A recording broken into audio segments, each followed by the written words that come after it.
भक्तों, चाहे कैसी भी परिस्थितियां क्यों ना हो, चैत्र मास की पावन चैत्र नवरात्रि के दिव्य अवसर पर यदि आप बहुत अधिक पूजा पाठ ना भी कर पाए तो भी एक छोटी सी गुप्त साधना अवश्य कर लें। इन पवित्र दिनों में एक ऐसी दिव्य वस्तु का सेवन चुपचाप और पूर्ण श्रद्धा के साथ कर लेना है जिसके प्रभाव से जीवन में चल रही बाधाएं धीरे धीरे समाप्त होने लगती हैं, रुका हुआ धन वापस आने के मार्ग बनने लगते हैं और भाग्य के बंद पड़े द्वार खुलने लगते हैं। विश्वास रखिए भक्तों, यह कोई साधारण समय नहीं होता। यह वह महापुण्यकारी अवसर है जो मनुष्य के जीवन में सुख, समृद्धि और सौभाग्य का नया अध्याय प्रारंभ करने की क्षमता रखता है। चैत्र नवरात्रि के 9 दिन और इसका रहस्यपूर्ण महत्व सदियों से सनातन परंपरा में पूजनीय माना गया है, क्योंकि इन दिनों आदिशक्ति मां भवानी और नवदुर्गा की कृपा विशेष रूप से प्राप्त होती है और जो साधक सच्चे मन, नियम और संयम के साथ इस व्रत को करते हैं उनके अटके हुए कार्य बनने लगते हैं। मानसिक अशांति दूर होती है, स्वास्थ्य में सुधार आता है और आर्थिक स्थिति में स्थिरता आती है। कहा जाता है कि नवरात्रि में उस विशेष पवित्र वस्तु का सेवन या उससे संबंधित प्रसाद ग्रहण करना अत्यंत शुभ होता है, क्योंकि वह शुद्धता, शक्ति और समृद्धि का प्रतीक मानी गई है। भक्तों, यह पर्व केवल उपवास का नहीं बल्कि आत्म शुद्धि और भाग्योदय का दिव्य अवसर है। इसलिए भक्तों, निवेदन है आपसे आज कि इस बेहद ही महत्वपूर्ण वीडियो को शुरू से लेकर अंत तक पूरा बिना भगाए देखिएगा। यकीन मानिए भक्तों, आज की यह वीडियो आपकी जिंदगी बदलने का सामर्थ्य रखती है। तो चलिए वीडियो में आगे बढ़ते हैं, लेकिन उससे पहले निवेदन है आपसे कि कमेंट बॉक्स में जय माता दी अवश्य ही लिख दें। शास्त्रों और पुराणों में स्पष्ट रूप से वर्णन मिलता है कि पावन चैत्र नवरात्रि पर जिस एक उक्त और दिव्य वस्तु के सेवन का विशेष महत्व बताया गया है वह है माता को अर्पित लौंग का जोड़ा और मखाना, जिसे हमारे धर्म ग्रंथों में अत्यंत पवित्र, ऊर्जादायी और जीवनदायिनी माना गया है। भक्तों, इन पावन दिनों में श्रद्धा और नियम के साथ माता को अर्पित लौंग और मखाने का प्रसाद सेवन करने से धन की कमी, कर्ज का बोझ और व्यापार से जुड़ी बाधाएं धीरे धीरे समाप्त होने लगती हैं और जीवन में स्थिरता और समृद्धि का मार्ग खुलने लगता है। यद्यपि नवरात्रि का व्रत सामान्यत फलाहार या निराहार रहकर किया जाता है, किंतु माता की पूजा में लौंग का जोड़ा अर्पित करना और प्रसाद रूप में ग्रहण करना शास्त्र सम्मत और अत्यंत पुण्यकारी माना गया है, जिससे दरिद्रता और नकारात्मकता का प्रभाव कम होता है। पुराणों की कथा के अनुसार आदि शक्ति के तेज और दिव्य ऊर्जा से ही संपूर्ण सृष्टि की उत्पत्ति हुई। इसी कारण इन 9 दिनों की आध्यात्मिक दृष्टि से अत्यंत पवित्र और विशेष फलदायी महिमा कही गई है। अब भक्तों, इस पावन व्रत की विधि भी जान लीजिए ताकि साधना पूर्ण फल दे सके। इस वर्ष चैत्र नवरात्रि का व्रत अत्यंत शुभ योगों में रखा जाएगा। व्रत का पारण नवमी तिथि के समापन या दशमी को सूर्योदय के बाद शुभ समय में कन्या पूजन के पश्चात करना शास्त्र सम्मत माना गया है और उस समय कन्याओं या जरूरतमंदों को भोजन कराना तथा अपनी सामर्थ्य के अनुसार दान देना अत्यंत पुण्यदायी कहा गया है। प्रातः काल उठकर स्नान के जल में गंगा जल मिलाना, स्वच्छ लाल या पीले वस्त्र धारण करना और माता रानी के समक्ष घी का अखंड दीप प्रज्वलित करना अत्यंत शुभ माना गया है। लाल पुष्प, कुमकुम, अक्षत, लौंग, बताशा और सात्विक नैवेद्य अर्पित करके श्रद्धा से पूजन करें तथा दिन भर ओम ऐं ह्रीं क्लीं चामुंडाय विच्चे या नवाण मंत्र का जप करते रहें। रात्रि में भजन, भेंट या माता का जागरण करने से इस व्रत का पुण्य कई गुना बढ़ जाता है और जीवन में आध्यात्मिक उन्नति तथा मानसिक शांति का अनुभव होता है। भक्तों, चैत्र नवरात्रि पर कुछ विशेष चीजों का सेवन करना जहां आपके जीवन को सुख समृद्धि से भर देता है, वहीं कुछ चीजें ऐसी भी हैं जिन्हें भूलकर भी घर में नहीं लाना चाहिए। इन पावन दिनों में माता रानी को लौंग के जोड़े के साथ 5 प्रकार के मीठे फलों का भोग अवश्य लगाना चाहिए, जिनमें केला, अंगूर, आम, पपीता और लाल सेब या अनार शामिल हो, क्योंकि यह फल सात्विकता और समृद्धि के प्रतीक माने गए हैं। नवरात्रि के दिन साबूदाने की खीर या मखाने की खीर बनाकर माता को अर्पित करने और फिर पूरे परिवार के साथ प्रसाद स्वरूप ग्रहण करने से कुंडली के प्रतिकूल ग्रह शांत होते हैं। लेकिन भक्तों, इस पावन पर्व पर भूलकर भी साधारण सादा नमक, लहसुन, प्याज, बैंगन या किसी भी प्रकार का तामसिक भोजन घर में नहीं बनना चाहिए, क्योंकि नवरात्रि का व्रत सात्विकता, संयम और आत्मशुद्धि का प्रतीक है। अब यह जानना अत्यंत आवश्यक है कि जो साधक फलाहार पर व्रत रखते हैं या जो सेंधा नमक का आहार लेते हैं, उनके लिए शास्त्रों के नियम क्या कहते हैं। फलाहारी व्रत करने वाले भक्तों को पूर्ण रूप से अन्न और नमक का त्याग करना होता है। उन्हें केवल ताजे फलों का रस, सेब, केला, अंगूर, पपीता जैसे सात्विक फल, दूध, दही, छाछ, घर का बना शुद्ध पनीर, सूखे मेवे और मखाने का ही सेवन करना चाहिए। फलाहार में बाजार की मिलावटी वस्तुओं का प्रयोग पूर्णतः वर्जित माना गया है। वहीं दूसरी ओर जो भक्त एक समय साधारण नमक का त्याग करके सेंधा नमक का सात्विक आहार ग्रहण करते हैं, उन्हें आहार में केवल कुट्टू का आटा, सिंघाड़े का आटा, राजगिरा, साबूदाना और समा के चावल, व्रत वाले चावल का ही उपयोग करना चाहिए। सब्जियों में आप लौकी, कद्दू, अरबी, शकरकंद और आलू का सेवन कर सकते हैं, जिन्हें केवल शुद्ध घी या मूंगफली के तेल में जीरा, अदरक, हरी मिर्च और काली मिर्च का छौंक लगाकर ही बनाना चाहिए। सेंधा नमक का उपयोग करने वाले साधकों को इस बात का विशेष ध्यान रखना चाहिए कि उनके भोजन में हल्दी, धनिया पाउडर, लाल मिर्च, हींग और सरसों या तिल के तेल का प्रयोग बिल्कुल ना हो। इस व्रत में केवल फलाहार, कुट्टू या सिंघाड़े का आटा, साबूदाना, मखाना और सेंधा नमक का ही प्रयोग करना चाहिए। जिस घर में इन दिनों लहसुन, प्याज या मांस, मदिरा का सेवन होता है, वहां से माता रानी की कृपा दूर हो जाती है और नकारात्मकता का प्रभाव बढ़ने लगता है। सुहागन महिलाओं को नवरात्रि के विशेष नियमों का पालन करना चाहिए और घर की सफाई करते समय यह ध्यान रखना चाहिए कि किसी जीव को हानि ना पहुंचे, क्योंकि दया और करुणा भी शक्ति उपासना का महत्वपूर्ण अंग है। इस पावन व्रत की पूर्णता इसकी कथा सुने बिना अधूरी मानी जाती है। पौराणिक वर्णन के अनुसार त्रेता युग में जब मर्यादा पुरुषोत्तम भगवान श्री राम का लंकापति रावण से युद्ध चल रहा था, तब उन्होंने भी शक्ति प्राप्त करने के लिए चैत्र नवरात्रि में मां भगवती की घोर तपस्या की थी। उन्होंने 9 दिनों तक कठोर उपवास रखकर शक्ति की आराधना की और 108 नील कमलों से माता का पूजन आरंभ किया। रावण जैसे मायावी और शक्तिशाली शत्रु पर विजय पाने के लिए जब एक कमल कम पड़ गया, तो उन्होंने अपना नेत्र ही अर्पित करने का संकल्प लिया। उनकी इस अटूट भक्ति और समर्पण को देखकर साक्षात मां जगदम्बा प्रकट हुई और उन्हें विजय का आशीर्वाद दिया।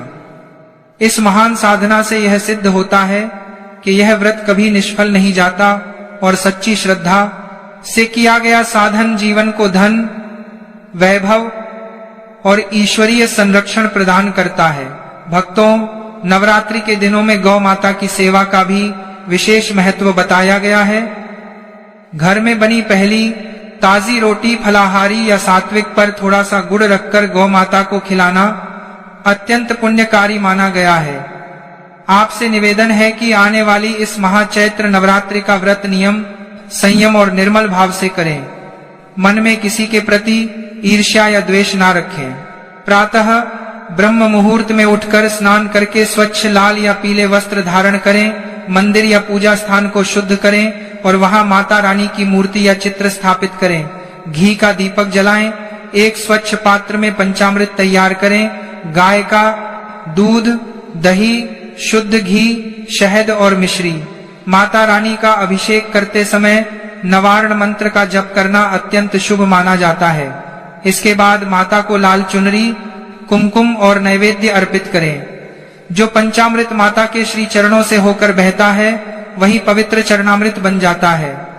शास्त्रों में कहा गया है कि यह चरणामृत अमृत के समान पवित्र होता है।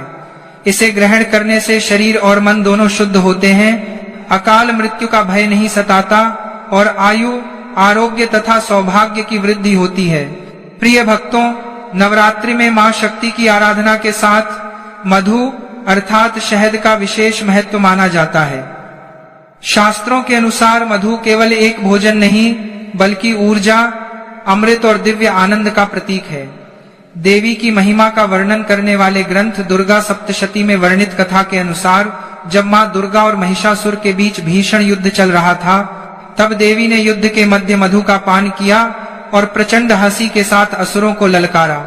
इस प्रसंग का प्रसिद्ध श्लोक है, गर्ज गर्ज क्षणम मूढ़ मधु यावत पिबाम्यहम मया त्वयि हते त्रैव गर्जिष्यन्त्याशु देवता।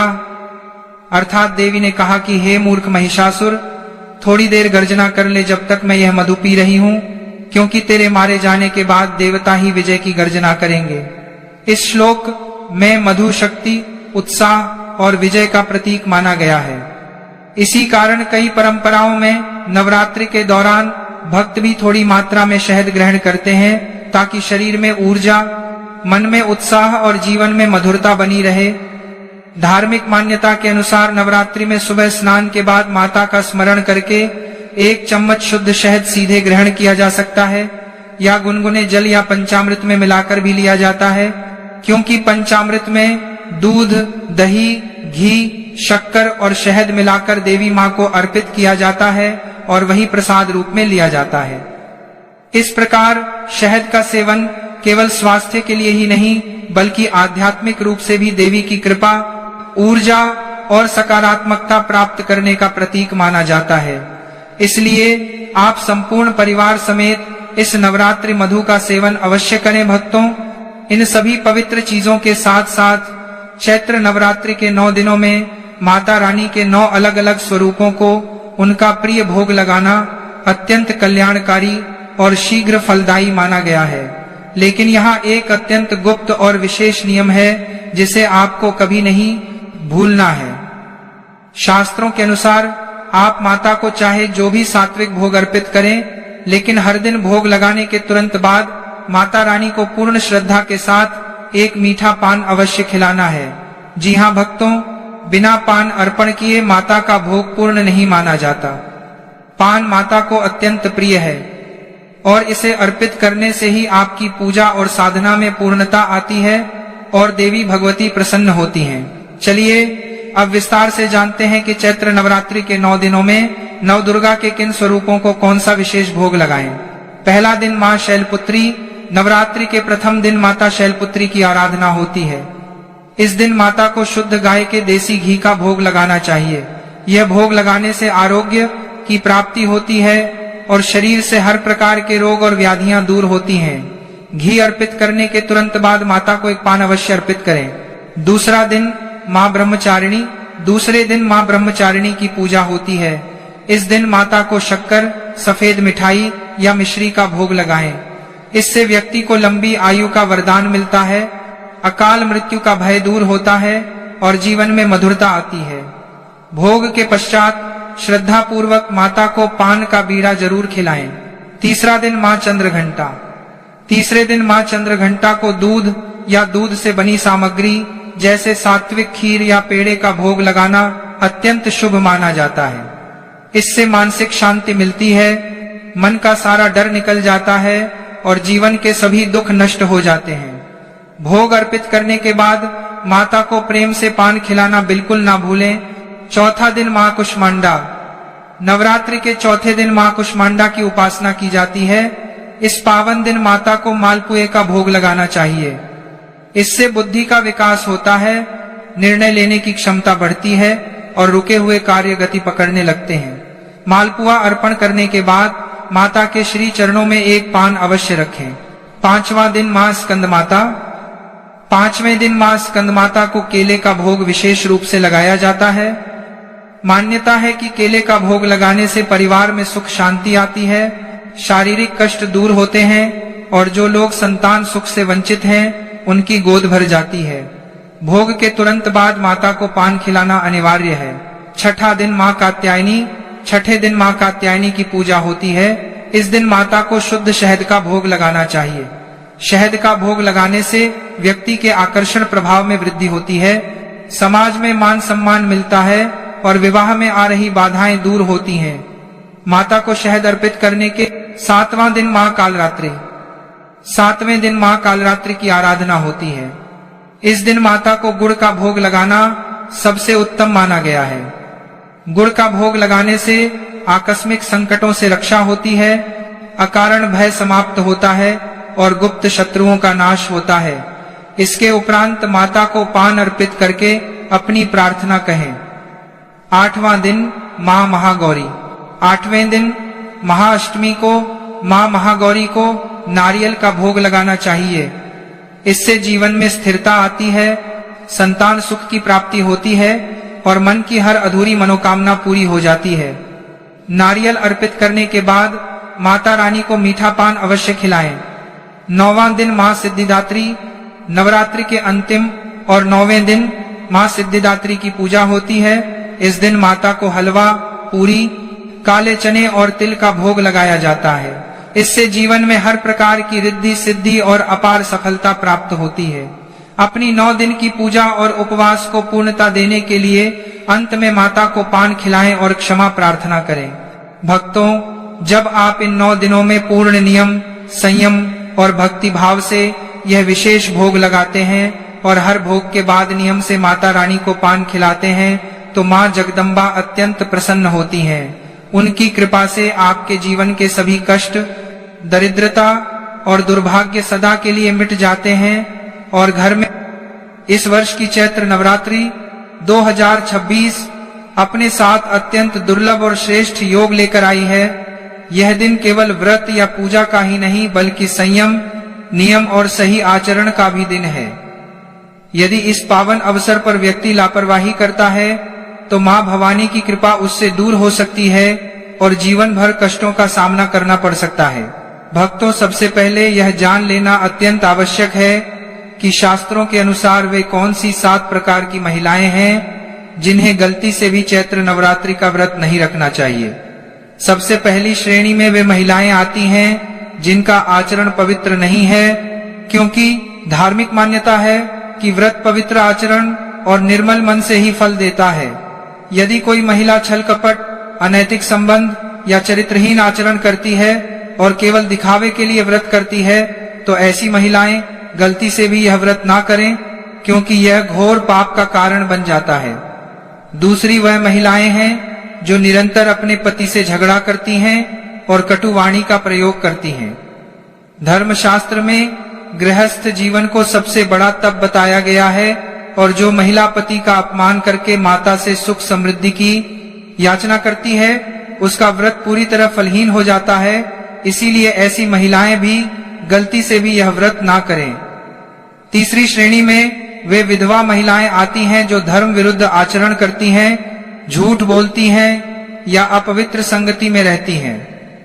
नवरात्रि का व्रत ब्रह्मचर्य और पवित्रता मांगता है, इसलिए पाप कर्म करने वाली महिलाएं गलती से भी यह व्रत ना रखें। चौथी वह महिलाएं हैं जो गंदे विचार और अपवित्र मन रखती हैं। जो महिलाएं हमेशा दूसरों के प्रति ईर्ष्या, द्वेष और बुरे विचार रखती हैं उनका मन अपवित्र माना जाता है और ऐसी महिलाएं गलती से भी यह व्रत ना करें। 5वीं श्रेणी में चुगलखोर और परनिंदा करने वाली महिलाएं आती हैं। जो महिलाएं दिन भर उपवास रखकर वाणी से किसी को आहत करती हैं या समाज में कलह कराती हैं वे गलती से भी यह व्रत ना रखें, क्योंकि उनका व्रत पाखंड कहलाता है। 6ठी वह महिलाएं हैं जो दूसरों की उन्नति देखकर जलती हैं और ईर्ष्या रखती हैं। ऐसी महिलाएं गलती से भी यह व्रत ना करें, क्योंकि ईर्ष्या, द्वेष और क्रोध व्रत का नाश कर देते हैं। और 7वीं वे महिलाएं हैं जो केवल समाज या रिश्तेदारों को दिखाने के लिए व्रत रखती हैं, जिनका उद्देश्य भक्ति नहीं बल्कि अपनी छवि बनाना होता है, वे भी गलती से भी यह व्रत ना रखें। इसके अतिरिक्त क्रोधी और कटु वाणी बोलने वाली महिलाओं को भी गलती से यह व्रत नहीं रखना चाहिए, क्योंकि माता रानी करुणा और शांति की देवी हैं। भक्तों, अब एक बहुत ही गंभीर और सूक्ष्म विषय पर ध्यान देना जरूरी है, क्योंकि चैत्र नवरात्रि 2026 के दिन केवल व्रत रखना ही पर्याप्त नहीं होता, बल्कि इस दौरान कुछ विशेष गलतियां करने से बचना चाहिए। चैत्र नवरात्रि के पावन दिनों में भूलकर भी बाल नहीं कटवाने चाहिए, ना ही दाढ़ी मूछ बनवानी चाहिए और ना ही नाखून काटने चाहिए। शास्त्रों में कहा गया है कि ऐसा करने से व्रत का फल नष्ट हो जाता है और जीवन में दरिद्रता आती है। इसके साथ ही इन 9 दिनों में काले रंग के कपड़े पहनकर माता की पूजा करना सबसे बड़ी गलती मानी जाती है। काला रंग नकारात्मकता का प्रतीक है, इसलिए माता की चौकी के सामने हमेशा लाल, पीले या सात्विक रंग के वस्त्र ही धारण करने चाहिए।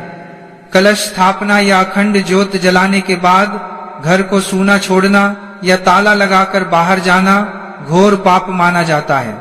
दिन के समय सोना भी वर्जित है। इसके अलावा शास्त्रों में यह भी स्पष्ट रूप से बताया गया है कि पूजा करते समय चमड़े से बनी किसी भी वस्तु जैसे बेल्ट, पर्स या जूते, चप्पल का उपयोग भूलकर भी नहीं करना चाहिए। चमड़े को अशुद्ध माना गया है और इसे पहनकर माता की आराधना करने से पूजा तुरंत खंडित हो जाती है। व्रत के दौरान शारीरिक और मानसिक दोनों रूपों से पूर्ण ब्रह्मचर्य का पालन करना अनिवार्य है। खान पान की बात करें तो आध्यात्मिक दृष्टि से बैंगन को तामसिक प्रवृत्ति की सब्जी माना गया है, जिसे घर में लाना तक वर्जित है। मूली का सेवन, प्याज, लहसुन और मसूर की दाल बनाना या खाना भी अत्यंत अशोक के पेड़ के 5 पत्तों से उस पवित्र जल का पूरे घर में, हर एक कमरे में, हर एक कोने में अच्छे से छिड़काव करें। शाम के समय सूर्यास्त के बाद घर में गाय के गोबर के कंडे जलाकर उस पर थोड़ा सा गुग्गल, लोबान और कपूर रखकर उसका धुआंधनी पूरे घर में जरूर करें। दोस्तों, गुग्गल और लोबान का धुआं इतना शक्तिशाली होता है कि इससे घर के किसी भी कोने में छिपी हुई भयंकर से भयंकर नकारात्मक शक्ति चीखती चिल्लाती हुई आपके घर से हमेशा के लिए बाहर भाग जाएगी। आपका घर मंदिर के समान शुद्ध हो जाएगा। आइए अब बढ़ते हैं सबसे भयंकर और आखिरी 2 चीजों की तरफ। छठी चीज, जंग लगा हुआ कबाड़ का लोहा और बंद पड़े पुराने ताले। अभी के अभी उठिए और आप अपने घर की छत पर या सीढ़ियों के नीचे या स्टोर रूम में झांक कर देखिए, क्या वहां कोई पुरानी जंग खाई हुई साइकिल का पहिया जंग लगे हुए, लोहे के पाइप टूटे हुए, कूलर की बॉडी पुराने खराब ताले या ऐसी चाबियों का गुच्छा पड़ा है जिनका कोई ताला ही नहीं है। दोस्तों, वास्तु शास्त्र और ज्योतिष के अनुसार जंग लगा हुआ लोहा शनिदेव को सबसे ज्यादा खराब करता है।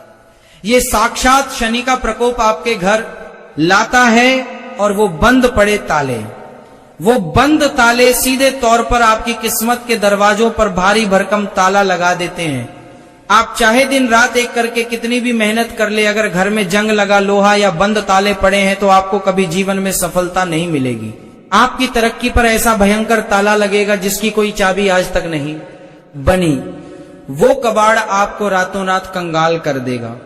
उसे तुरंत आज ही कबाड़ी वाले को बेच दें या घर से कोसों दूर फेंक दें।